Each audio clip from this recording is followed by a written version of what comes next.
Ready start. महोदय, आज के इस समारोह का अपना अलग महत्व है। पंचायत भारतवर्ष की एक बहुत पुरानी संस्था है और जैसा अभी कहा गया, इन्हीं पंचायतों के कारण ही भारतवर्ष अब तक जीवित रह सका है। हम पर बाहर से बार बार आक्रमण हुए, विदेशियों की विजय हुई, पर ग्राम पंचायतें अपने स्थान पर ज्यों की त्यों बनी रही।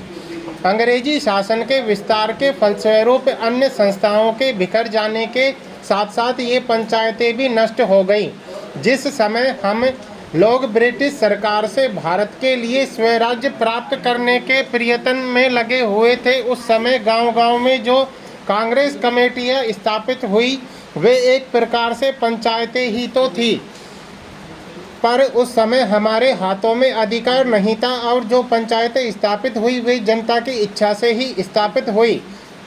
हमारे हाथों में अब जब अधिकार आया तो उस समय ये ग्राम पंचायतें सभी स्थानों पर थी। संविधान बनाते समय भी यही सोचा गया कि ऊंची व्यवस्थापिका सभाओं तक पहुंचने के लिए पंचायतें ही सबसे पहली कड़ी होंगी। उसके बाद सभी प्रदेशों और राज्यों की सरकारों ने पंचायत संबंधी कानून पास किए और पंचायतें स्थापित होने लगी। इस समय प्राय सभी राज्यों में पंचायतें हैं। यह दूसरी बात है कि किन्हीं पर उनका काम भली भांति चल रहा है और कहीं उतने सुचारू रूप से नहीं चल रहा। आज यह सुनकर मुझे बहुत प्रसन्नता हुई कि आपके इस राज्य में पंचायतों को ठीक रूप से चलाने पर बड़ा जोर दिया जा रहा है। जिनका काम सबसे अच्छा और सुंदर समझा जाता है, उनको पुरस्कार दिया जाता है।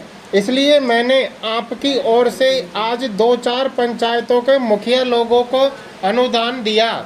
मैं उनको बधाई भी देना चाहता हूं कि उनका काम 4000 ग्राम पंचायतों में सबसे अच्छा समझा गया।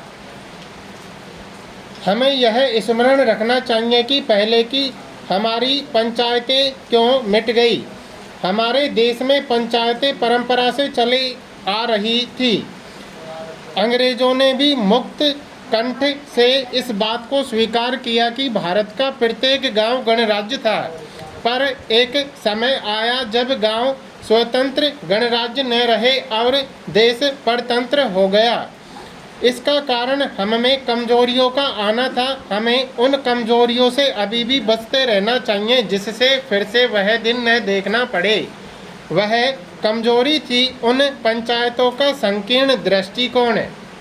लोगों ने पंचायतों की परिधि के क्षेत्र को ही अपना देश माना और इस कारण जब एक पंचायत पर आक्रमण हुआ तो दूसरी पंचायतों ने उसकी रक्षा में हाथ बटाना अपना धर्म नहीं समझा। इसी प्रकार विदेशियों ने एक एक पर आक्रमण करके सारे देश पर अपना अधिकार कर लिया। हमारे शत्रुओं ने हमारे पारस्परिक वैमनस्य और भेदभाव से भी लाभ उठाया। अभी हाल में जब भाषावार राज्यों का प्रश्न उपस्थित हुआ तो गांव की छोटी छोटी पंचायतों ने जैसी सम्मतियां प्रकट की, उनसे यह स्पष्ट हो गया।